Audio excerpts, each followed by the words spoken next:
ښه، بسم الله الرحمن الرحیم. موږ تاسې د سکل هغه پاتې هډوکي چې موږ چې کوو نن د خیر سره وایو. موږ دا وویله چې په سکل کې اته هډوکي چې وو هغه د کرانیوم وو چې اته سره موږ تاسې ګرد وویله.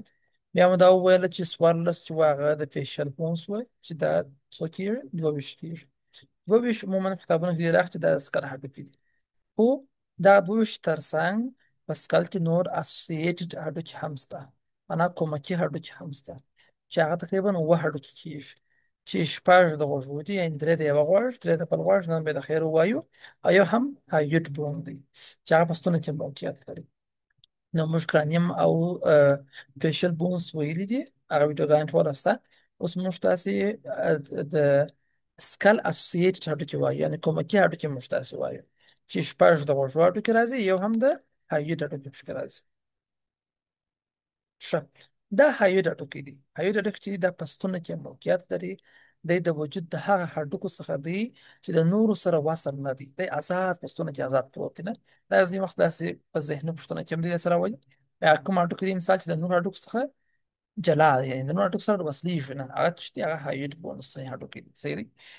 خپله دا هایوډ بون چې دی یو مهم کار چې کوي هغه د لارنګ سپورټ دی. موږ تاسې حنجره دغه اواز تولیدوي، نه د رینګز دغه سپورټ دی کوي. صحیح دی. او بل خپله دی د ژبې د عضلاتو لپاره، د لارنکس او د پرنکس عضلاتو لپاره د چشکي د وصلېدو څخه جوړي، یعنی هغه عضلات چې هغه د ژبې عضلات دي، د لارنکس او د پرنکس عضلات دي، هغه دغه هایوډ بون سره وصلېږي، یعنی د چشکي دغه مسلس لپاره د وصلېدو چشکي د وصلېدو څخه جوړي دی خپله. صحیح شو. او بل د یو ډیر مهم رول لري په خبرو کې، په سپیچ کې ډیر مهم دی رول لري. د حنجره چې ده نو تاسې دغه لارنکس دی چشکي هغه سپورټ دی، نو هغه په خبرو کې په مستقیم رول سره لري، نه کومک سره کوي.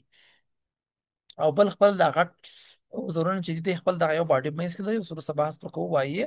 او بل دی دوه ښکره لري، دغه لوړ دوه ښکره چې دي نه ګریټر هارن دي، هلته لاندې هم دوه ښکره لري چې دا بیا لیسر هارن دي. نه دا غټو ښکرونه چې دي دا وایي خپله د لارنګس په حمایه کولو کې په سپورټ کې ډېر مهم رول لري. دغه رقم د ژبې عضلات چې سره وصلېږي په دې کې هم ډېر مهم رول لري. صحیح شو.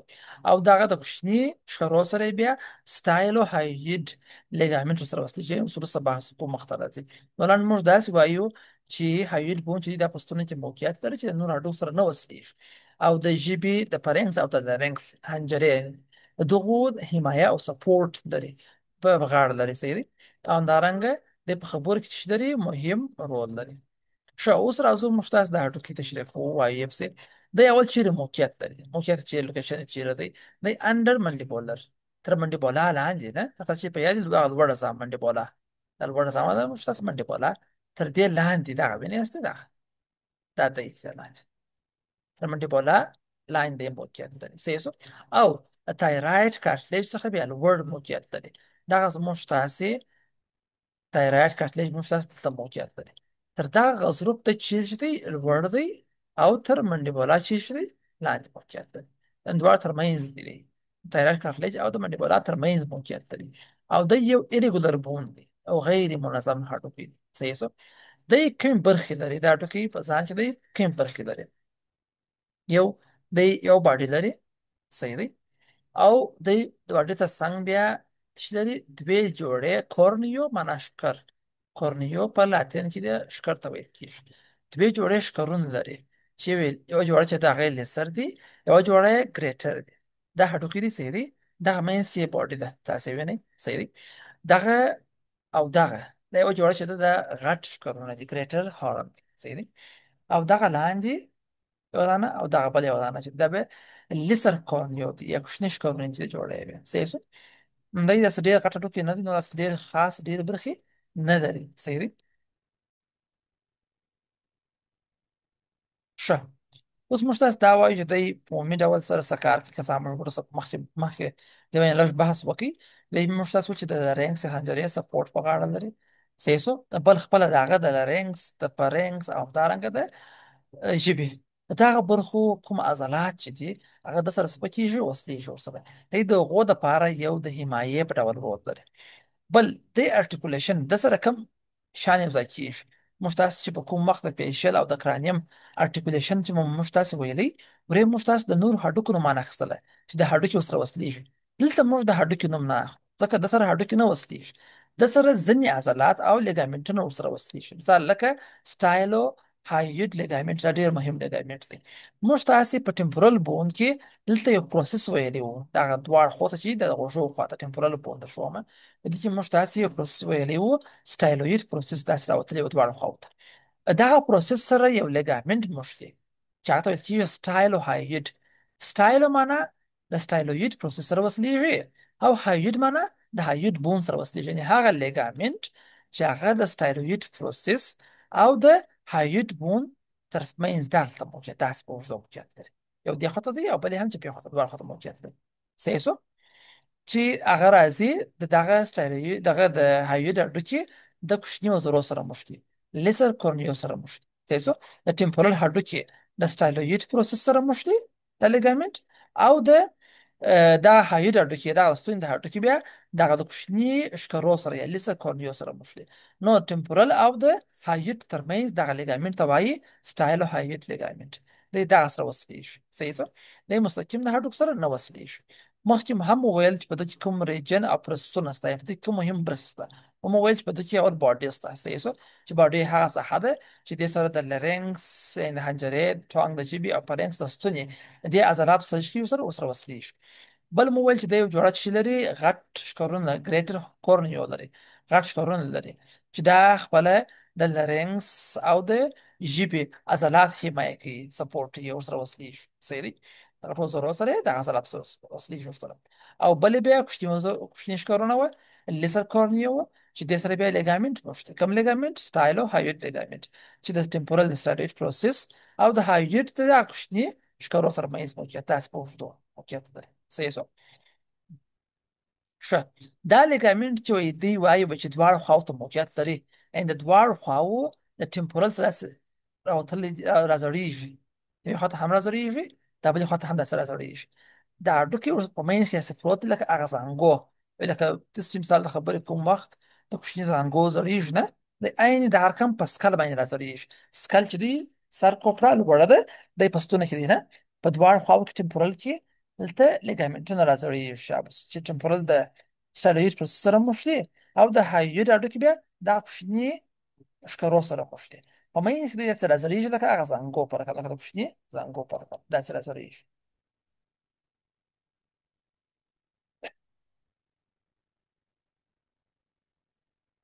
ښه مخته ځو موږ تاسې هایوید بون خلاص شو اوس راځو شپږ هغه نور موږ تاسې اسوسییټډ بون وایو چې هغه ته اډیټوري اوسیکلز هم وایي معنا د اورېدو هغه هډوکي چې دي مثال په غوږ کې چې موقعیت لري شپږ هډوکي دي چې درې په یو غوږ کې دي او درې چیرې دي بل غوږ کې دي صحیح شو دې ته خپله چې وایي اډیټوري اوسیکلز ته ویل کېږي چې هغه یو مالس دی صحیح شو بل یې انکس دی او بل یې هم سټیپس سټیپس چې دی دا د وجود تر ټولو هغه چرې کوچنی ترینه هډوکي دي چې دې اړه ما ځینې ام سی کیوز په یوټیوب کې پورته کړي دي کولی شئ هغه ورسره وګورئ ځینې جوابه سوالونه دي پوښتنې دي نه چې د وجود تر ټولو کوچنی هډوکي کوم هډوکي دي هغه سټیپس هډوکي دي او د وجود تر ټولو غټ هډوکي چې بیا دی هغه فیمور هډوکي دي نو مالس ته خپله د مالس د نمایش ورکول شوي دي د شکل له مخې ورکول شوي دي یو د چکش شکل لري بل د سندان شکل لري بل د رکاب شکل لري نه لکه یو چې مثال د خبرې هغه اوسپنه یو مثال پرته یې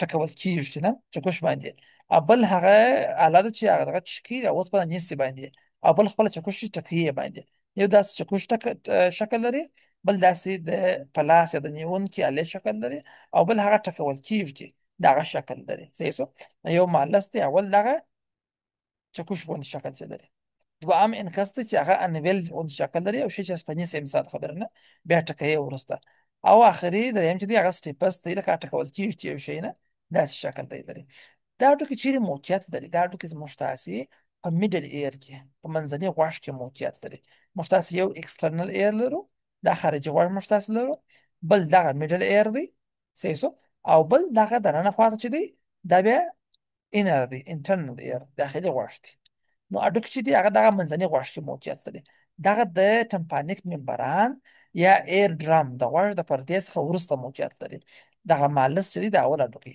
د غوږ د پټۍ سره په تماس کې دي. کوم وخت چې د پاین څخه اواز راسي، اواز داسې څپو په رقم وي سیري، هغه راځي دغه ټمپانیک ممبران سره موښتي، دی په وایبریشن په اهتزاز یې راولي، رېږدي یې. چې ورېږدېږي هغه اول دغه مالس رېږدي، مالس ښوري، مالس بیا انکس رېږدي، هغه بیا سټپس رېږدي. چې دا یې ورېږدوله بیا داخلي غوږ ته دلته بله پرده د شابس هغه ته راځي، او په داخلي غوږ کې بیا چې دی ورې بیا اندولمپ او پیرلمپ مایع قرار لري شابس، او مایعات یې اوبه دي، هغه په ښورېدو په اهتزاز راولي. هغه چې په ښورېدو راله دی هغه بیا راځي دلته بیا کوچني کوچني خپله حجرات دي، خپل د غوږ ایر سیلز دي، چې هغه تنبیه کېږي او سیاله وړي و اعصابو ته. یعنې د باندې چې اواز راځي اول څپې وي، منځني غوږ کې دا په اهتزاز واوړي، بیا دا داخلي غوږ ته هم اهتزاز په رقم راځي، ورې حجرات تنبیه کوي، اواز شیرې وړي و اعصابو ته یې وړي. دغه درې هډوکي دي صحیح شو. دغه اول چې دي دغه چکش په رقم دا معلس دی. دوهم دغه شی چې مثال نیسي نه، دا یې انکس دی، او اخري چې دی هغه یې سټپس دی صحیح شو. چې ټول دا شپږ هډوکي کېږي، درې د یوه غوږ دي او درې د بل غوږ دي. دا د وجود هغه کوچني هډوکي دي، په ټولو کوچني چې دي هغه یې سټپس بولي. بل موږ تاسې اوربیټ اوربیټل کمپلیکس لرو، او بل نیزل کمپلیکس موږ تاسو لرو. اوربیټل معنا د سترګې شاوخوا چې کوم کمپلیکس دی، اوربیټل کې چې جوړي، او نیزل بیا چې د پز شاوخوا دی.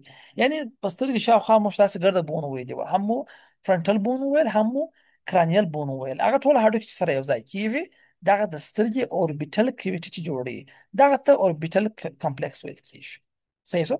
چې لوړ فرنټل بون دی چې هغه چت جوړي صحیح شو. مثال لاندې فرش ته مغزله هډوکي دي چې هغه د لاندې فرش مخ خوا جوړي، لکه ریمل هډوکي چې هغه میډیال خوا جوړي، بل مشترک زایګوماټیک هم ویل چې هغه بیا لیټرل خوا جوړي صحیح شو. دا هر کم نیزه کمپلیکس د پزې کوم کمپلیکس سره ځای کیږي، مثال د پزې خالګاه جوړي شاوخوا داسې هډوکي چې هغه په ځان کې ساینسونه هم څه لري صحیح شو، چې مثال په دې کې مختلف هډوکي رول لري.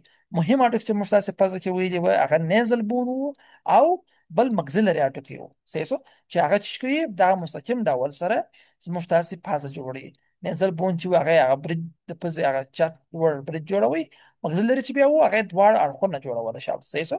دا هر کم د پزې په خالګه کې نور هډوکي هم کومک ورسره کوي، مثال د خپل د فرنټل هغه نیزل پارت وو، سپاینوید بون دی، مثال اسموید بون دی، مثال خبره نه ټول شکل وړو خوا ورته جوړي صحیح دی. دا کوم څه خبره په لیټرل خوا کې مثال مغزله هډوکي دي، تقریبا هډوکي دي نه، کنکاوي دي، مثال خبره اتموید بون کنکاوي دي نه، هغه سپیریور انفیریور کنکا چې هغه په اتموید بون کې و، او پرون چې مشتاس ویله دریم کنکا هغه انفیریور نه کنکا هغه به دریم جلا هډوکي خپل اخوته مغزلاوي دي صحیح سو. لوړ سری خواته لکه بل هډوکي دي خپل چې دا چې دا به شاوخوا جوړي. دا هر کم بل په کې ساينسونه هم کارال لري، مثال خبره پلاټینم بون کې تعلق هډوکي ساينسونه و صحیح سو. پارنزل ساينسونه مثال مغزلري هډوکي ساينسونه مثال خبره چې هغه موږ شکی ځان کې ایر سیل لري، هغه میوکس یا مخاطی فرازي چې دا په دفاع کې ډېر مهم رول لري، دفاعي تاثیر لري، یعنې مایکرو ارګانیزمونه څه پکې له منځه وړي.